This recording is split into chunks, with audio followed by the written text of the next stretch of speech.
నా పేరు సామినేని రాంబాబు అండి. మా గ్రామం వచ్చేసి గుమ్మడిదూరు, పెనగంచిప్రోలు మండలం, ఎన్టీఆర్ డిస్టిక్.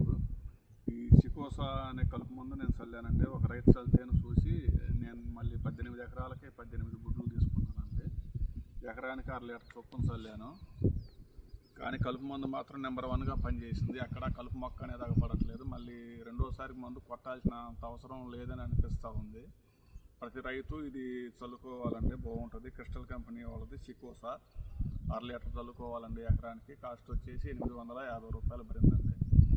అన్ని రకాల కలుపు అవుతుందండి? అన్ని రకాల కలుపు బాగానే ఉందండి. ఇప్పటివరకు అయితే ఎక్కడ మొక్క అనేది అగపడట్లేదు. ఆకు జాతి, గడ్డి జాతి? ఆకు జాతి కానీ గడ్డి జాతి కానీ ఏమీ లేదు. మధ్యలో నీళ్లు తీసేసి కూడా ఒక 4 రోజుల ఉంచాను, అయినా కానీ ఎక్కడ కలుపు అనేది అగపడట్లేదు.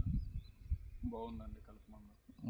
సార్ రైతుగా అందరూ వాడుకోవచ్చు అంటారు? ప్రతి రైతు వాడుకోవచ్చు అండి. తక్కువ ఖర్చులో అయిపోద్ది. తర్వాత అన్ని రకాల గడ్డి మొలిసి దానికి 2-3 రకాలు కలిపి కొడితే 2000-2500 దాకా కాస్ట్ పడుతూ ఉంది.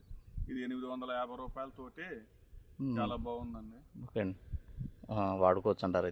ప్రతి రైతు వాడుకోవచ్చు అండి. ఓకే అండి, థ్యాంక్ యూ రాంబాబు గారు. ఇది సికోసా అనేది మనకి క్రిస్టల్ కంపెనీ వాళ్ళు అందిస్తున్నారండి. ఇది ఎకరానికి వచ్చేసి 1/2 లీటర్ యూరియాలో కానీ ఇసుకలో కానీ కలిపి చల్లుకోవాలి. ఇది మనకి నాటేసిన 3వ రోజు యూజ్ చేసుకోవాలి. యూజ్ చేసుకున్నట్లయితే మనకి అన్ని రకాల కలుపు జాతి, ఆకు జాతి, తుంగ, ఎడెలపాకు అన్నిటిని సమర్థవంతంగా నివారిస్తుంది. కాబట్టి ప్రతి ఒక్క రైతు వాడతారని మనస్ఫూర్తిగా అనుకుంటున్నాను. Thank you.